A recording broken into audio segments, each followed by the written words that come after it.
Yécri, Yécra, que fait la cour? Est-ce que la cour dort? Non, la cour ne dort pas. Mais que fait-elle? Mais la cour dort. Privé de joke, je pense que le principal concerné va se reconnaître. On va passer au vif du sujet. Aujourd'hui, on parle de manga et d'anime. Et le plat du jour est Golden Kamuy. Qu'est-ce que c'est? Avant tout, c'est une série de 2 saisons. Chaque saison étant composée de 12 épisodes. Je crois que ça a été diffusé, si je dis pas de conneries, en 2014 au Japon et en 2016 en France ou dans les contrées européennes. Déjà, de qui ça parle? Ça parle de Seiichi Sugimoto, aka Sugimoto l'immortel. Tu vois, Missy, c'est un chien fin. Le gars a survécu à la guerre japono-russe ou japonistique, rustique, je sais pas comment on prononce. Il a survécu aux balles, aux obus.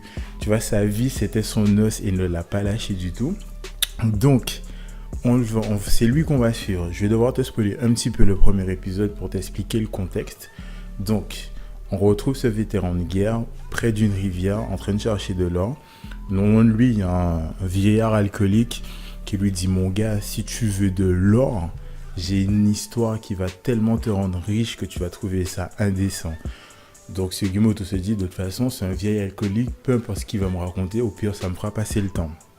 Du coup, le gars lui raconte l'histoire. Il lui dit: ouais, j'étais en prison, j'ai croisé un gars qui s'appelle le Sans-Visage, dont on a coupé les tendons pour être sûr qu'il n'allait pas bien loin s'il essayait de fuir. Et ce mec a amassé énormément d'or et l'a caché quelque part au Japon. Et donc, pour être sûr de pouvoir le retrouver, il a tatoué une quarantaine de prisonniers avec des symboles qui, en fait, une fois regroupés, permettent de trouver les indices. Le gars dit: oui, mais n'importe quoi, qui irait s'embêter à faire un plan aussi compliqué pour chercher de l'or? Bullshit. Bon, les gars se séparent et tout.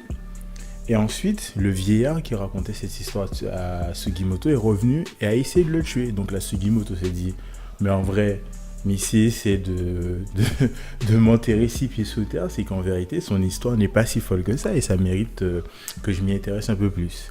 Donc le gars, en essayant de le tuer, il a fui. Donc Sugimoto le suit dans la forêt. Il le chope, mais il est déjà mort parce qu'un ours a eu raison de lui. Et en s'approchant du corps du vieillard pour l'examiner, il se rend compte que ce vieillard possède les tatouages dont il avait parlé dans l'histoire précédemment, dans son histoire précédemment. Donc là, c'est dit, ça devient de plus en plus concret et de plus en plus sérieux. Donc là, je te passe les détails. L'ours attaque Sugimoto. Il se fait sauver par le deuxième personnage qui nous intéresse, c'est Ashirpa, qui est une Ainu. Et en gros, ce qui va se passer, c'est que Sugimoto va lui dire: ouais, je recherche de l'or, voilà le contexte, un gars sans visage a fait des tatouages, voilà à quoi ressemblent les tatouages. Et là, Ashirpa lui dit: mais je connais ces symboles, ça vient de ma tribu, étant Ainu, je comprends ce qui se passe. Et l'or dont tu parles vient initialement de mon peuple à moi, donc ce serait cool que je puisse le retrouver. Du coup, Sugimoto lui propose à partir de ce moment-là de faire une alliance. Il aide Ashirpa, du moins l'aide à capter les tatouages. Et une fois qu'ils auront l'or, tu vois, il remettra l'or à son propriétaire, à leur propriétaire, et lui récupérera juste une petite partie pour tenir une promesse qu'il aura faite lors de l'anime. Tu vas regarder, tu sauras de quoi je parle. Donc ça, c'est le contexte. Je te l'ai posé et je t'ai un petit peu spoilé le premier épisode.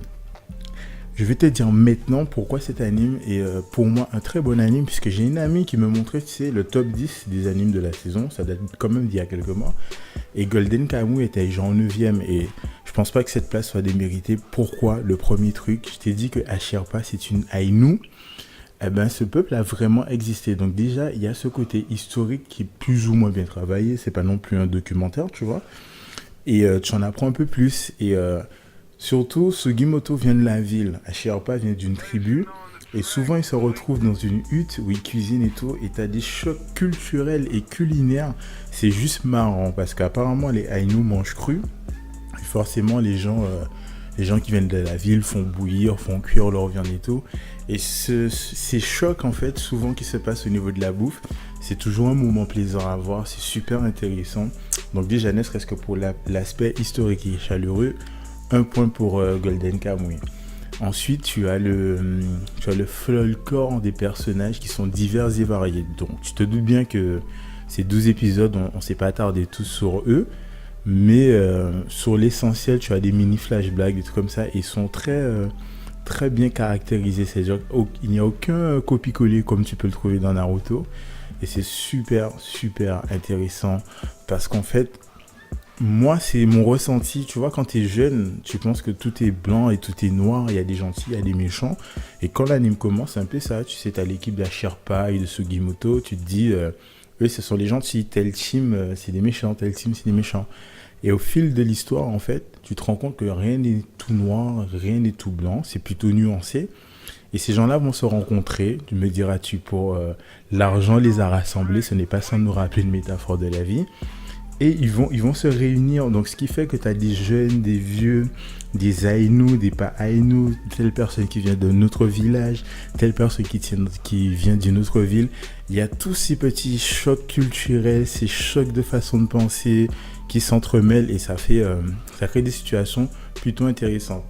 Il y a même un gars qu'on appelle le Dr Zizi. Je te laisse découvrir pourquoi. C'est un truc de fou.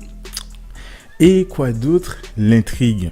L'intrigue est absolument cool dans le sens, elle n'est pas trop lourde, elle n'est pas très compliquée, elle est suffisamment bien étayée au fil de l'anime pour que tu ne puisses jamais te dire mais en fait c'était pas ça, c'était pas si, tu vois, c'est pas brouillon, donc ça c'est plutôt cool.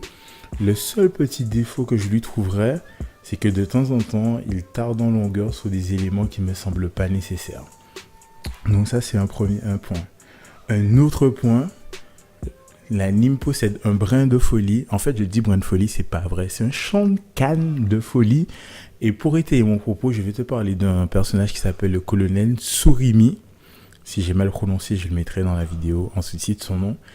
Et ce mec, je vais te raconter juste une scène avec lui pour que tu puisses comprendre de quoi je parle. À un moment donné, parce que lui aussi est à la recherche des tatouages, il va partir en vadrouille sans informer ses supérieurs. Donc il va, un de ses supérieurs se rend compte de ça, le prend en chasse, le rattrape et lui dit « Mais mec, ou qu'a déconné, ou qu'a pas dit pour mon emmède ?» Le gars lui dit « Oui, mais voilà, je suis désolé. » Non, je crois même qu'il lui dit rien. Tu sais, pendant que le mec le dispute, il pointe son index devant la gueule de Tsurimi et au bout d'un moment, le mec lui mord le doigt et lui arrache l'index. Il le recrache et il se met à rigoler. Tu sais qu'est-ce qu'il lui dit ? Il lui dit « J'ai reçu un obus dans le crâne.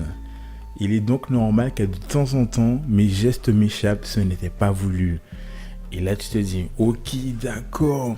Mais si ce n'était que ça, c'est-à-dire que même les hommes qui l'entourent ne sont pas très nets. Genre, un mec, pas un gros spoil, tu vois, mais on va lui couper l'oreille et il va se balader avec son oreille et il va parler à son oreille, tout simplement.